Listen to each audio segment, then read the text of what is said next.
Well, Congressman, welcome to PubKey. Welcome to BPI. It's great to have you here. Thanks. Great to be back. Yeah. Love the space and love what you're doing over here at BPI. Well, we feel similarly about you, and you've kind of come on the scene relatively recently. This is your first tenure in Congress, and you've had a huge splash in Bitcoin, in crypto land. You kind of hit the ground running, and have kind of clearly sort of pulled away from a lot of your colleagues in terms of just being one of the most obviously technically competent and knowledgeable people. I mean, you really have a deep understanding of Bitcoin and the underlying technology, and it shows kind of every time that you talk. And I remember, when I first encountered you, I looked into your background and I saw that in a prior life you had been a technology founder, a company founder, and it made perfect sense. So I kind of wanted to start this interview maybe before your political career. What was your entrepreneurial journey? I know you started a tech company and you got into Bitcoin and found it pretty early. Can you wind back the clock and kind of tell us what your background in tech was? Yeah, I'll start a little bit earlier. I think it's relevant. Undergraduate at Baylor University with a focus in entrepreneurship. And entrepreneurship was something I've always been very interested in. I believe that that value is created in the private sector, and the bulk of that value is often created by entrepreneurs. And one of the things I like to tell people and remind people of is nearly every big company that you see was once a small business, right? And so you would think that large companies own the innovation arc because they own the customer relationship, but the reality is that every significant disruption that has ever occurred in the private sector has come from an innovation of some kind that tends to flow out of the entrepreneurial ecosystem. And so entrepreneurship was my major. I ended up out of college working for a publicly traded company on the NYSE as an investor relations specialist. So part of my job was to facilitate the financial discussions around the company with Wall Street analysts that covered the company. And went from there, got an MBA at Indiana University with a focus in information technology and decision sciences. And so decision sciences is sort of risk analytics, Monte Carlo simulation, forecasting, linear and nonlinear optimization, utilizing these tools to improve the quality of business decisions that you're making. So this was pretty early. This is back in 2002 that I graduated from Indiana. And I went to work at Ford Motor Company in Dearborn, Michigan, initially as a technology manager. Spent a year cross-functionally as a product marketing manager for upstream products in the car group. And really enjoyed the opportunity. We were one of the largest companies in the world at that time, still a huge company now, but at the time, top 5 with over 400,000 employees worldwide. Wow. So, going from a smaller company, that publicly traded company that I mentioned earlier, was about 6,500 employees worldwide, significantly larger footprint, significantly larger scope in terms of projects. But I ended up moving back to Alaska after my experience at Ford, and started a software development company. And my background and interest in the entrepreneurial ecosystem kind of drove some of that thinking. Started with a credit card and a laptop and grew to about 150 employees across 3 countries. Wow. And a lot of the work that we did was focused on early stage companies, right? We worked some in the enterprise as well, but a lot of our work was with early stage companies, and I'm talking PowerPoint deck forward, right? The founder comes in, says, hey, I've got this great idea for a business. Can you help me build it? And what happens a lot of times with early stage founders, of course, is that they're capital constrained, sometimes severely capital constrained. They're paying for these initial MVP products historically, out of pocket or with friends and family money. And they're just trying to build some customer validation and product validation around their concept and see if there's a product market fit in their business. And so what we would do is we'd help them build that product. Then we'd coach those companies. And a lot of times we'd end up taking equity stakes in those companies. And so that was a great way to assist sort of a number of companies get off the ground. Most of the time, if they were successful, they would go on and they would hire their own teams internally. They'd raise their venture rounds. They'd build their customer base. We'd remain in advisory capacity with them to help kind of moved them through those major milestones and out of the valley of death and into something that was cash flow positive. But that was sort of the arc. Now, I got involved in cryptocurrency, specifically Bitcoin, in early 2013, and it was based on a thesis because we had a lot of forex exposure in my company. It was based on this thesis that, as a hedge against a changing dollar valuation, it would be nice to have an additional asset base. And I thought Bitcoin was something that could become a predominant store of value. So that was my thesis, January 2013. Unfortunately, and I think this story's been told quite a bit, got involved through Mt. Gox. That was the predominant exchange at that time. They did something like 70% of the global transactions in Bitcoin specifically. And you got Goxed. I got Goxed. I did. I got Goxed. I had about 440 Bitcoin with Mt. Gox when they declared a bankruptcy. And so worked through that entire process, ended up with a positive outcome, net. But that was my first exposure, and I've always believed in the concept, right? In the concept of private money, digital money, the evolution of store of value, and I think Bitcoin specifically and cryptocurrency generally has gotten a lot of things right in terms of solving some of the problems, longstanding problems that we've had with fiat currency.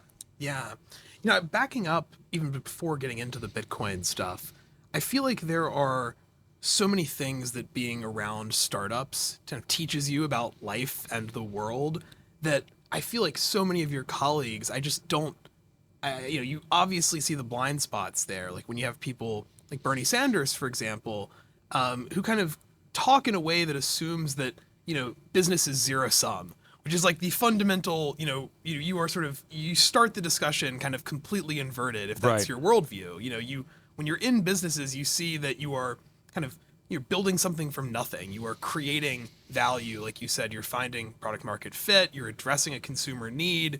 You're creating wealth. You're creating value. So many people in this country and in this government seem to view the building of successful companies as a form of taking, as if this company's valuation grew, that money came from somebody and it was taken from someone else. So I'm curious, from your vantage point, what do you think your background in sort of venture, in tech, in building and seeing companies be built, what edge do you think that gives you in Congress? It's a great question. Before I answer that question, and I may ask you to repeat the back end of it, but I want to highlight something that you touched on earlier in your comment there. And I would encourage folks to take a look at this, and maybe we can put it up on the podcast at some point. But look at U.S. labor force productivity. You can pull a chart that shows U.S. labor force productivity over the last 100 years. Okay. What's amazing about that particular chart is while it's a little bit jagged in places, it's pretty consistent as a line. And this is real output, inflation adjusted. And you can see that the productivity per hour of the U.S. labor force has improved steadily over time over the last 100 years. Now, what's remarkable about that is true during times of peace and times of war. That is true whether Republicans are in Congress or Democrats are in Congress. The U.S. labor force productivity gains that we have seen are consistent. Now, what's also important to recognize, while that's been true in the United States, it is not true universally around the world, right? If you look at other governments, and let's take the EU as an example, about 10, 15 years ago, there was a serious conversation about how the EU was going to surpass the United States in GDP. Well, it is funny now, but at the time it wasn't so funny. People were very concerned. But what we saw was that Europe's labor force productivity and aggregated GDP flatlined and stagnated. And the reason that it stagnated is because of government policies, heavy hand of government coming in, over-regulating, hard push towards socialist-style policies in the EU. And it acted as a major brake toward improvements in standard of living throughout Europe. And so, I think the transition from the private sector to government, I believe that the private sector set of experiences equips me well to handle challenges that other folks may not have handled in their previous lives. Now, one thing I want to say is that in Congress we have a portfolio of experience. Some people come in from previous government experience, probably at the local level, right? Other people come in with experience in the military, right, and have served our country in the military.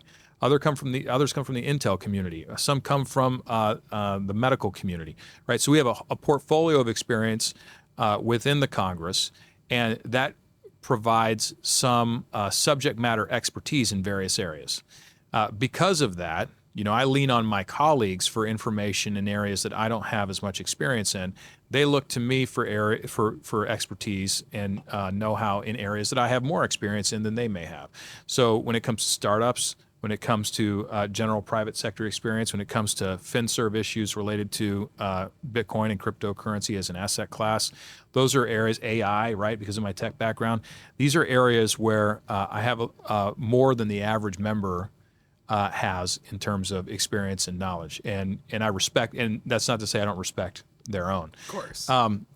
Now, I think that getting back to the heart of your question, the heart of your question really strikes at what are the benefits of coming in with my set of experience into the Congress. I can tell you this: Congress can be an exceptionally frustrating place, and it can be frustrating because it takes a lot of work to get things done.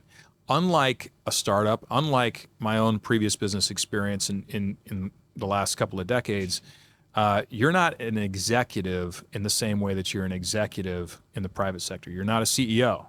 You can't say, we're doing this. You can say, we're going to try to do these things, but you've got to convince a majority of your colleagues in your own body and then colleagues in the other adjoining body, right? I'm in the House, so in my case, the Senate, to say yes. To say yes and get it to a president that will say yes in order for laws to be created.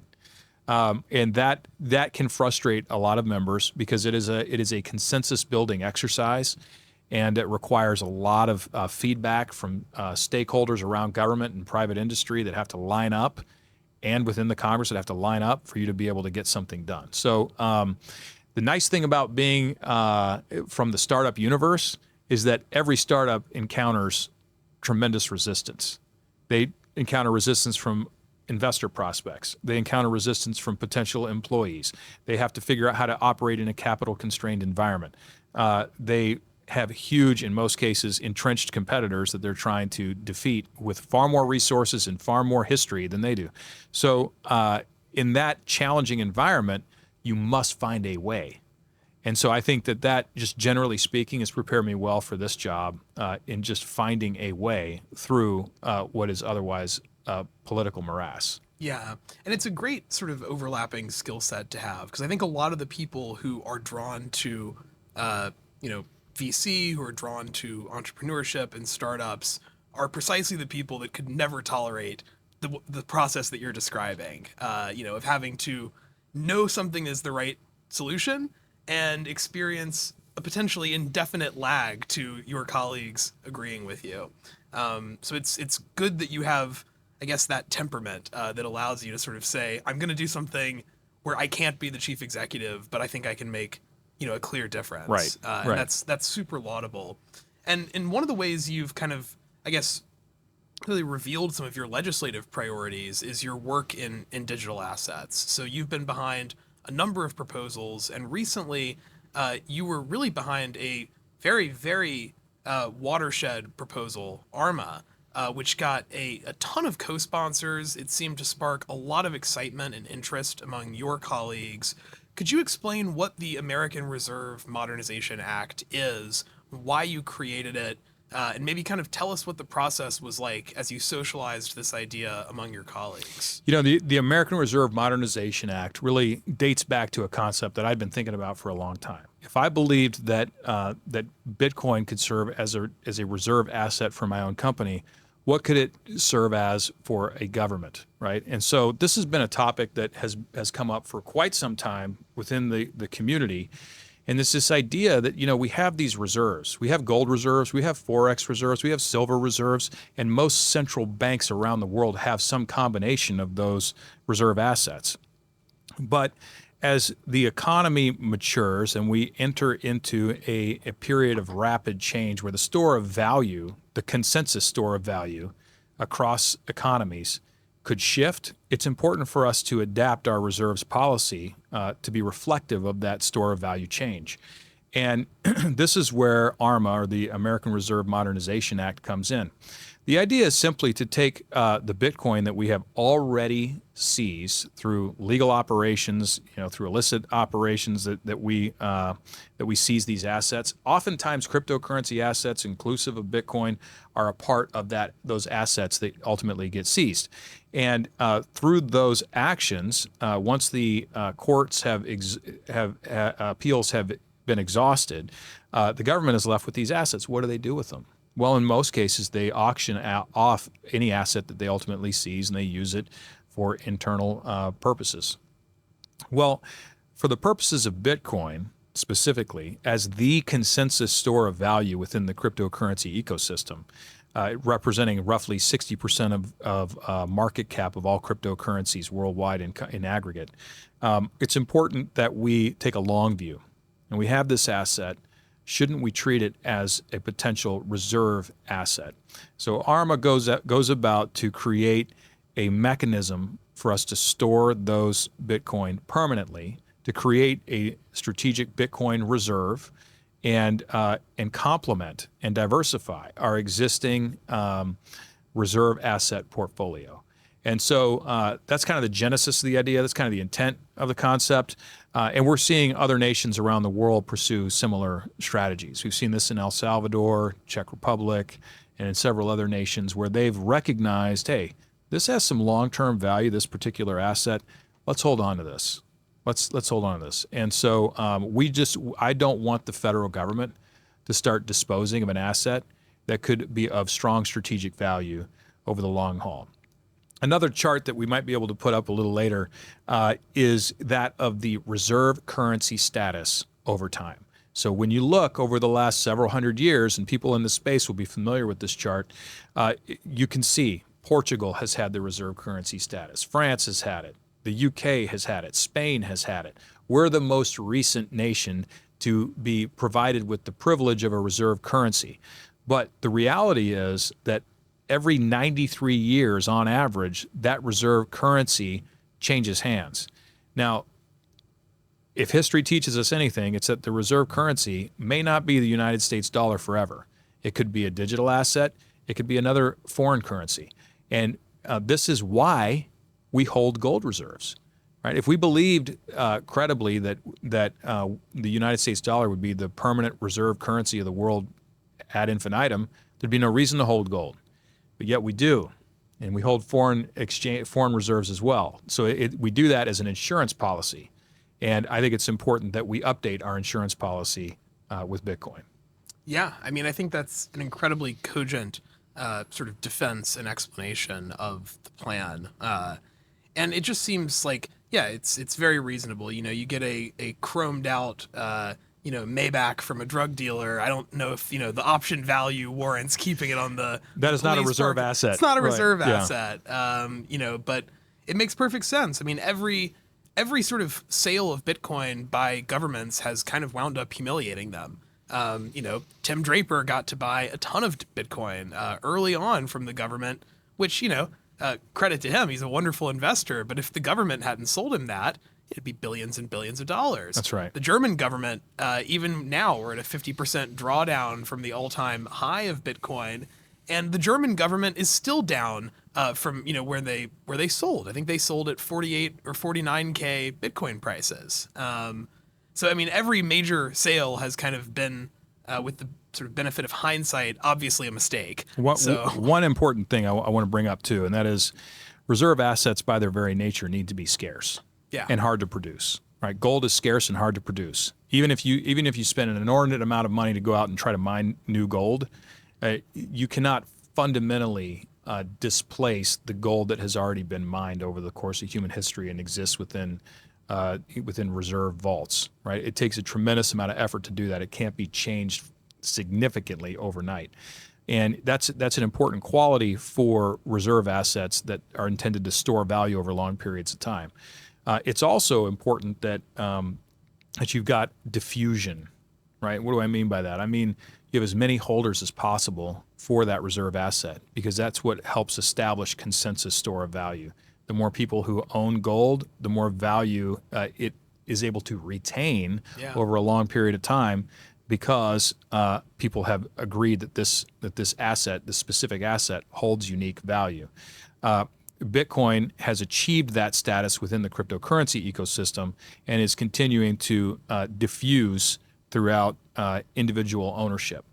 And I think that, again, that these things are sort of self-reinforcing loops where scarcity can lead to consensus, and consensus leads to acquisition, acquisition leads to scarcity, right? And so that cycle, that virtuous cycle with respect to Bitcoin, we need to recognize that, and recognize that once those network effects are in play, that that the earlier you are to that cycle, the more advantaged you will be. Yeah. No, I think it's important not to be results oriented about investment decisions, right? You want to make the sort of highest expected value decision that you can. And I don't have a crystal ball about how the future will break down, but I am I think as close to 100% confidence as one can be about anything. That in 10 years' time, it will be obvious that Bitcoin was a wildly mispriced insurance contract for the U.S. government. Mispriced in the sense that if the government went to sort of some, hypothetical entity to try to get the same insurance coverage that Bitcoin sort of, provincially provides, they would be paying an order of magnitude, more than what Bitcoin sort of offers you now. And it's a real luxury to sort of be the reserve currency issuer and be able to sort of have a flexibility with how you spend, how you invest, how you allocate assets. It's such a privilege to be able to hedge yourself. And I think it's kind of very nice to hear a member of government talk about the issue this way, because I think there's this reflexive kind of knee-jerk sense that if you acknowledge any downside risk at all, then you're a doomer and you're a bear. And how dare you say that the dollar may not be the global reserve currency forever? When really, to your point, the appropriate reaction is, how dare you insist that it will be? I mean, well, that's right. The burden is sort of on the person, claiming that history will be wildly different than it's been every time in the past. Well, and you consider this: we're running an experiment that's been tried many times before. Yeah. Okay, and it's failed every time, and that is this. I call it the untethering event. Okay, now we were previously tethered to gold. There was a redemption window. The dollar was a redemption coupon, if you will, that you could exchange at one point for gold or silver, right? And those were the certificates, right? In the 70s, we went off that redemption window and completely went full fiat, meaning that there is nothing backing the dollar. There's nothing I can trade the dollar for that the United States or the issuer holds in reserve. So they cut that window off and they fully disconnected the dollar from scarcity. So now there is nothing scarce about the dollar, right? A huge portion of the float in the dollar was created over the last 6 years. Yeah. I think it's something like 40 or 50% of all dollars in circulation were created over the last several years. Well, obviously that led to a great deal of the inflation that we've seen materialize in the economy, because we have too many dollars chasing too few goods and services. But setting that aside, the market over the long term will retether you to value. Yeah. It will retether that unit of account to scarcity. And we need to recognize that ultimately is a market function that's going to happen. It may take decades, but it happens. And it has happened every single time any government has ever gone through that untethering event. 100%. It's interesting. The statistic that I think a lot of people like to throw around here is, debt to GDP ratio. And I've always found that to be not particularly helpful when you're trying to talk to the average person kind of about the situation we face. Because like a business, every government has a different tolerance for debt. We've seen some countries like Japan, for example, have managed to have a ridiculous debt to GDP ratio, notwithstanding their economic problems, for quite some time. to me, and we can probably pull this up too, the jarring stat is really the share of government expenditure that goes towards servicing debt. Correct. The interest payments alone. And Yeah. to me, that is sort of the definition of a Ponzi scheme. When you've got your greatest expenditure being the financing and facilitation of your expenditures. Of prior expenses. Yeah. So we've now spent more on, debt service payments, on interest from our excursions in the Middle East than we did on the wars there.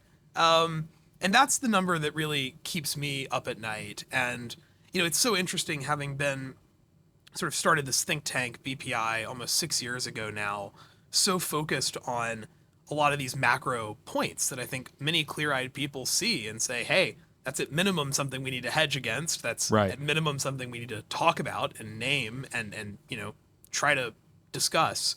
But recently it feels like AI has thrown such a huge sort of question at all of this macro forecasting, where it feels like the ability to predict the future, at least for me, seems to have just been completely handicapped. Like, I used to feel comfortable making kind of projections about what I thought the next 5-10 years would look like. And now I'm sort of waiting for the next model to come out, and I'm like, I don't know what the world's going to look like in 5 to 10 weeks. Yes. So I'm just curious. We haven't caught up in a while. Mm-hmm. Where is your head at on AI? It's becoming obviously partisan in some ways, or aspects of it. It's certainly becoming political. The conversation is, sure. We're sort of watching in real time, I think, the center of the AI discourse move from the coasts, or at least move from SF to kind of Washington. And your background, your expertise, like it did with Bitcoin, it's kind of putting you front and center in that world, I suspect, as well. So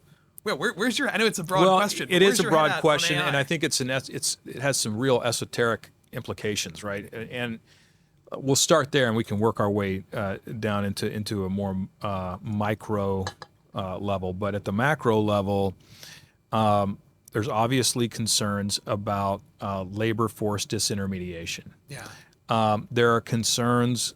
There's optimism around an age of abundance, that we're on the verge of an age of abundance, right? Where you're not spending your life savings on healthcare because we're solving healthcare challenges with AI in part.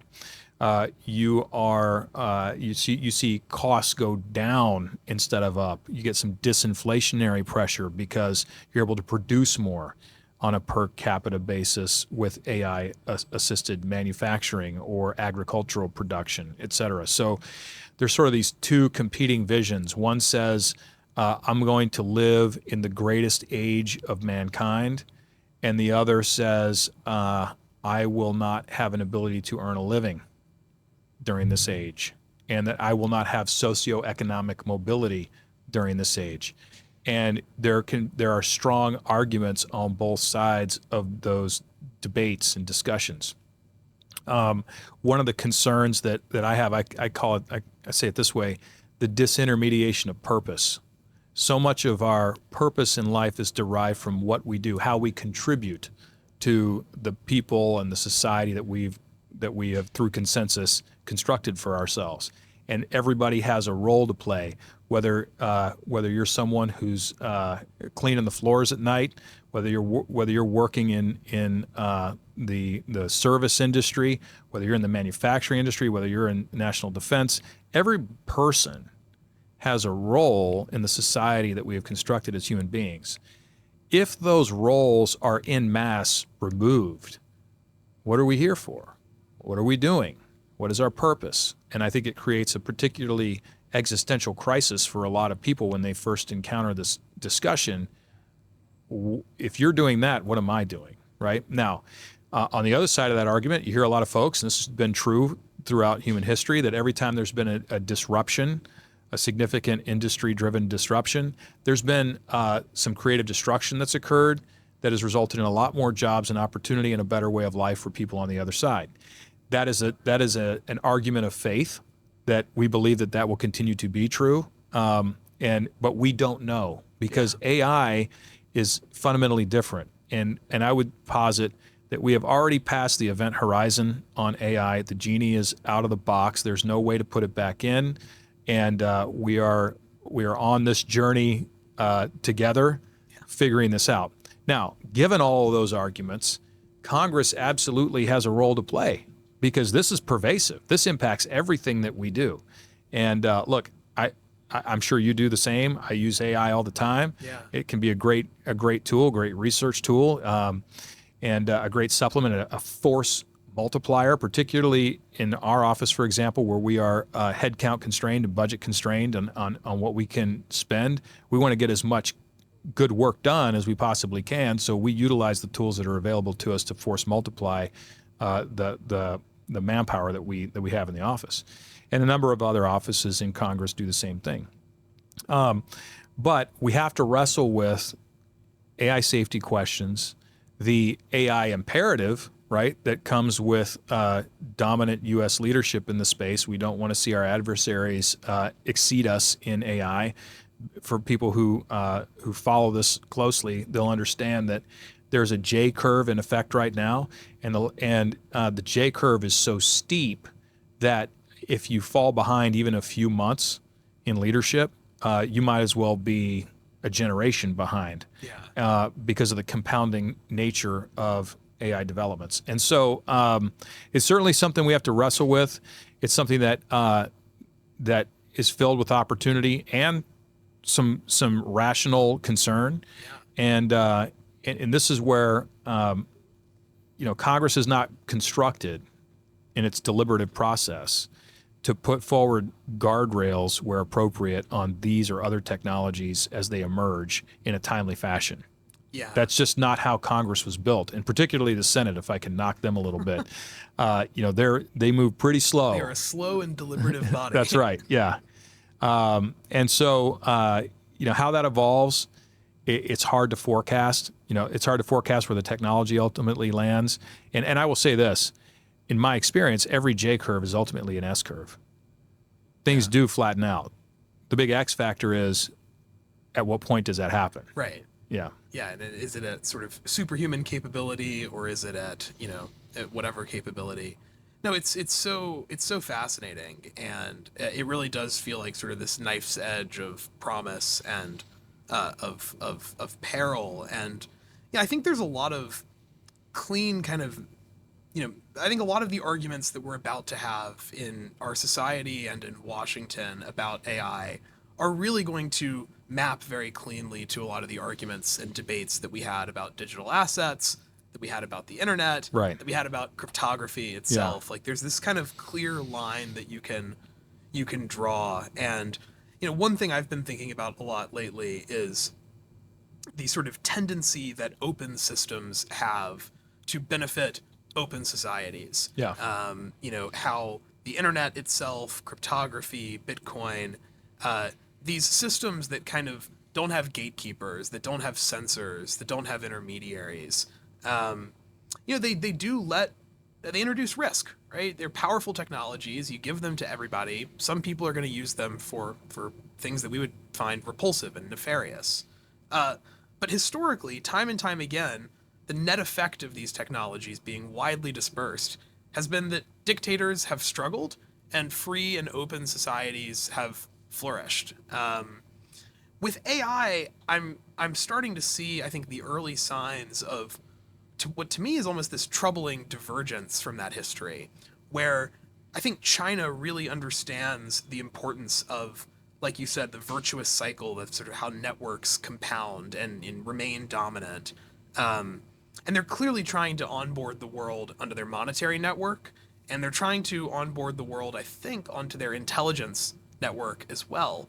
And with respect to AI and models, what China appears to be doing is kind of taking a page from our playbook and open sourcing their models. Mm-hmm. And so if you want to use open source weights that you can sort of modify and inspect and kind of run in a way that is sovereign, as an American, right now, one of your best options is in some ways something that's coming out of China. And we've got this really interesting dynamic here where our main hyperscalers, they are run by people who have opinions. They have obligations that are different from that of the government. You've got sort of, companies run by people with strong moral opinions about the world who don't have much of a problem leveraging their control over this putting technology. Their foot on the scale. Yeah. And so I'm wondering if this is something that you've thought about as like, open source AI being I something have, that we yeah. sort of promote in America as a way of kind of maybe counterbalancing the attention that some of China's open source models are getting. I have. I think just to start that discussion, you have to consider that most, if not all, of the Chinese models have been constructed based on attacks on our own models. Yep. Right. And so they have every incentive in China because we have a significant amount of control over the AI chipsets because they can't access those. They have an incentive to develop models that are as close to ours as possible and release them as open source tools to undermine the investment case for AI in the United States. It becomes an economic tool that they can utilize to slow us down, to slow the investment down, and collapse our AI ecosystem from the outside. So that's one factor. On the other side, as somebody who came from a career in technology, I fully value open source toolkits and models, particularly from the development perspective. When you do that, you end up with a more secure model over time. You get a lot of economic benefits from those models, so that the value accrues to the producer as opposed to the model maker. And I think ultimately that's where we end up. I think we will reach a commoditization point among models, and the generalized models will be less differentiated from one another. I think we move toward specialized SME models that really focus on specific verticals and specific applications, and that becomes sort of a fragmentation of the space. Now, I will say on the general models being fully open sourced, one of the challenges is, particularly as you pass AGI and go into the ASI portion of the J curve, becomes the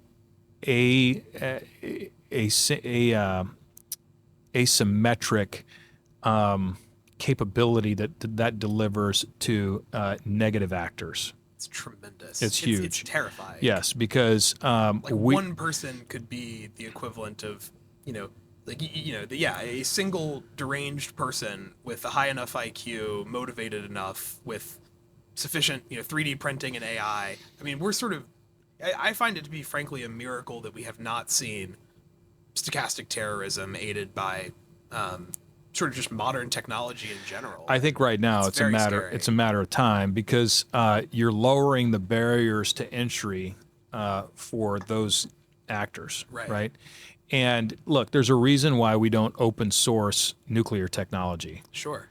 Right. That's not something that is shared. Right.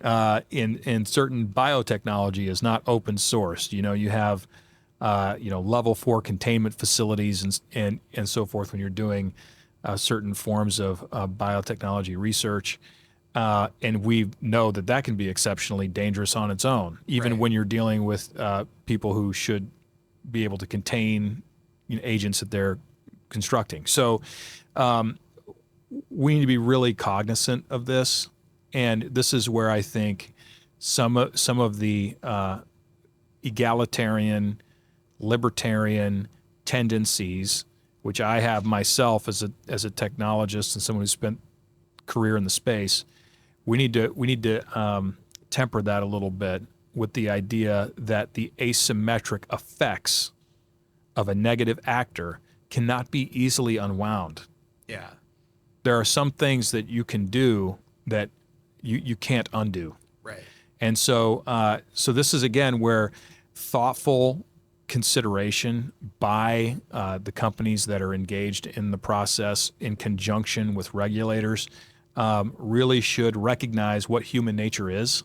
Yeah. And the fact that it hasn't changed for as long as we've recorded history. We have the same faults, the same challenges, and there's a reason why you don't hand a baby a loaded 45, right? Yeah. It's just not what you do. And we've recognized that in nuclear technology, we recognize that in biotechnology. We need to recognize that these models, because of their generalized capabilities, they exceed our individual discipline. Yeah. and that recognition is just a fact, and everyone will be well served by recognizing it. Now, here comes the difficulty. How hard do you regulate? Where do you draw the line? Where do you draw the line? Right. And that's a judgment call that needs to be made in a collective body like this one, Totally. in an informed way, right? Not out of pure fear, and not out of reckless abandon, but in conjunction with subject matter experts. And especially, like you said, not out of dogma. Like, I think this is one of those moments where, the people who think in slogans and who think in sort of orthodoxies are really going to have a hard time, because so many things are being, and sort of assumptions that those orthodoxies and views, were based on are just being changed. And so, like, I completely agree with you. What happens when a model is so good that a angsty teenager can build a bioweapon in their parents' basement? And like to put a final point on, we say it's sort of a decision that you can't unwind, or an action that you can't unwind. At the same time, it's like we've got to have, in my mind, some Bitcoin of AI. And what I mean by that is, like, the spread of the internet and technology has just dramatically turbocharged our ability to, live our lives, to do social activity, political activity, to make economic, activity happen. But largely all of that goes through these choke points, these gated intermediaries.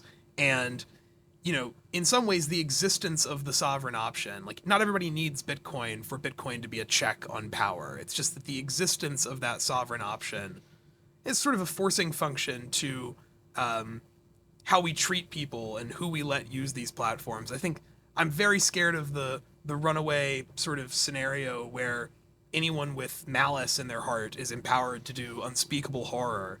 I'm also terrified of the world where the tools that you need to sort of compete and function in the modern economy are leased to you at the sort of, benevolence of some CEO.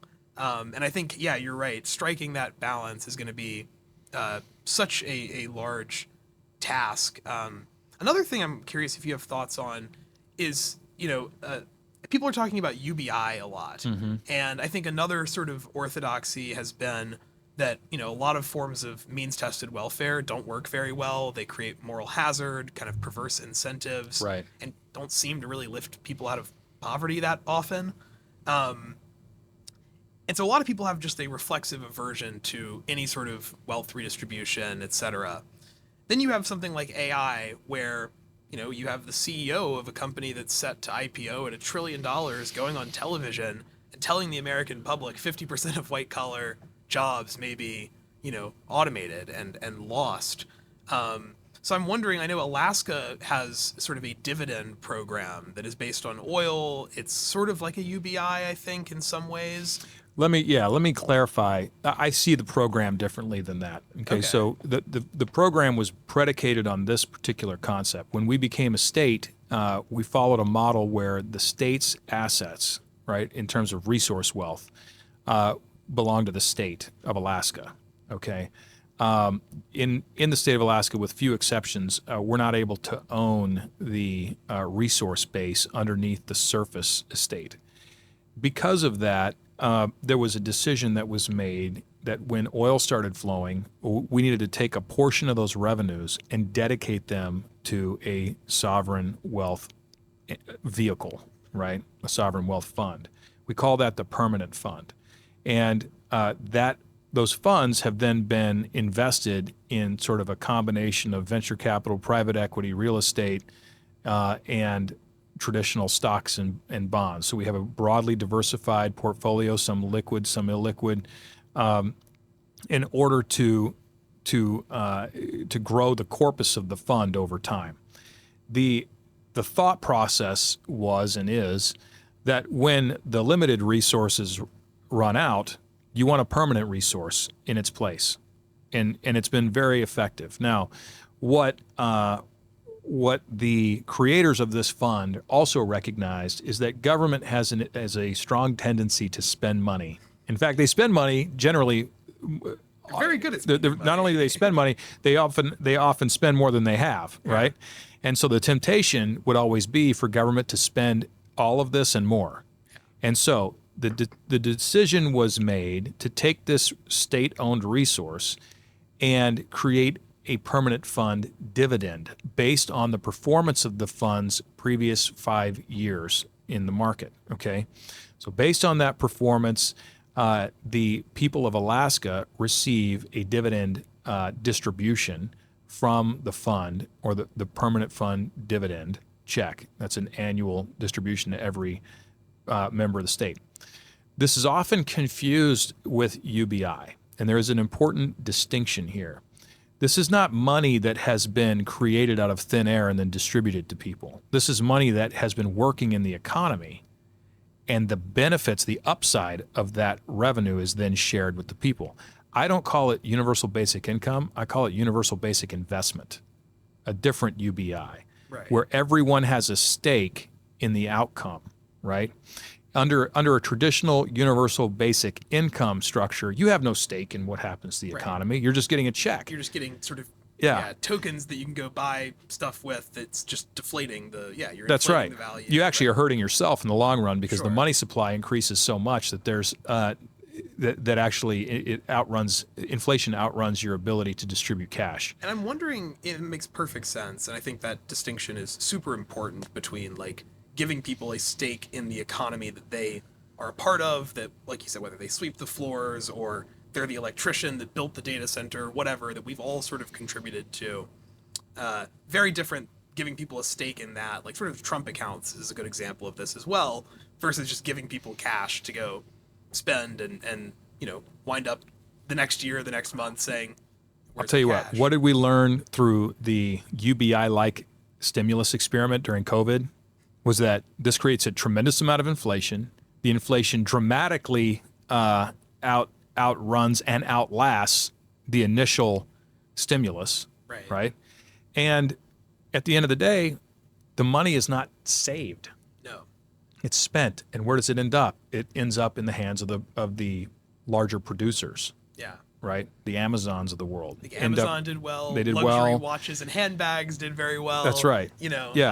But it didn't largely go into savings or debt reduction or permanent debt reduction, I should say. You might have seen a dip temporarily in credit card debt, but it went right back up after monetary velocity improved in the economy again.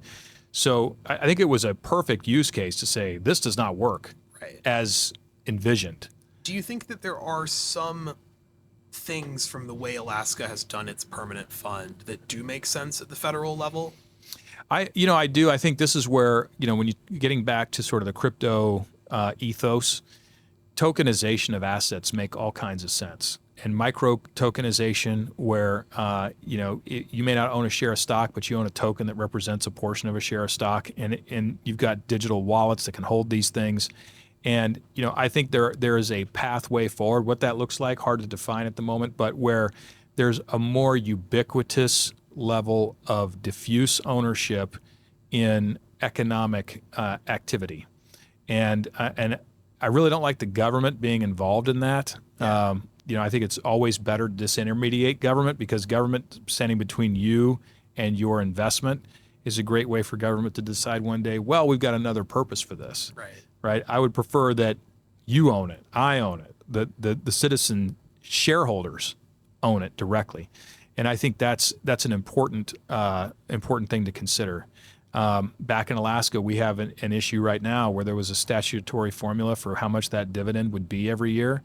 And here a few years ago, one of our governors changed that formula and said, you know what, we're going to appropriate these funds to fill a budget deficit that we have instead of distributing the dividend to the people. I bet that was popular. Not popular.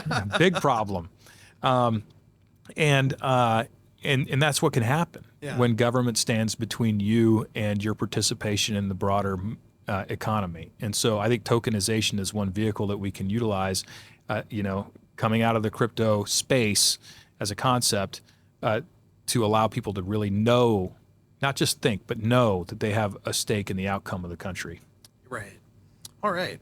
So thanks for sharing, kind of expansive set of thoughts on these emerging technologies, on Bitcoin and AI.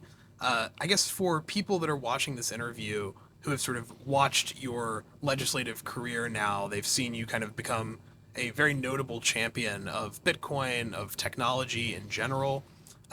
What can people expect to see more of you next? Like what's in the future for Nick Begich? I'll tell What's you. in the future of your platform? Yeah. What issues are you kind of looking at next? Where are you taking your political focus and attention next? There's so many areas, getting our budget in a better balance from a debt to GDP perspective, but also from a quantum perspective. How do you get those expenditures and receipts to equal one another in a way that promotes economic growth?